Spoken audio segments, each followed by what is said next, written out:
头镜头来台南，儿童文化艺术基金会甲台南市教育局同齐推广为我故乡故事绘本的计划，甲单已经是第8年。今年有10本老师甲学生共同创作的绘本。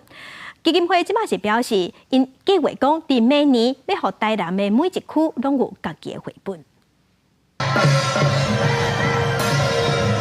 学生表演跳舞兼人铃，现场气氛呛呛滚。无论是台卡传统的艺定表演，还是台下顶演妈祖救命、老摄天机、甲招生会传承等在地故事，拢是学生参老师共同创作的成果。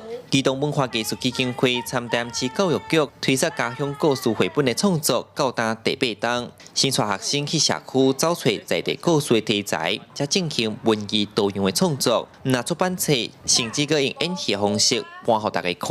妈祖是要保佑我们，但是有一些误会，所以会造成一些意外。画画很辛苦，但是看到书出来了，我很高兴，也很有成就感。绘本嘛，会使变成阮的教材，啊嘛，互阮囡仔会知影咱学校哦，也是在地的生活甲历史文化。绘本内有画5花10色的图样，嘛结合台文字来描述，互故事更加水开。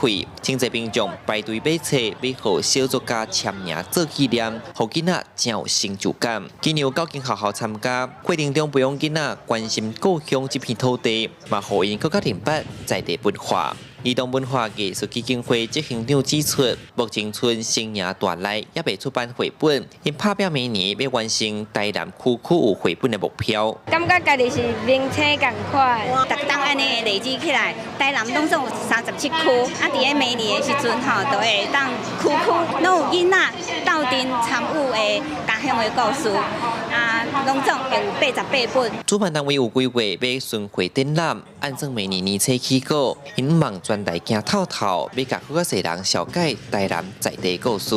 记者李成武台南采访报道。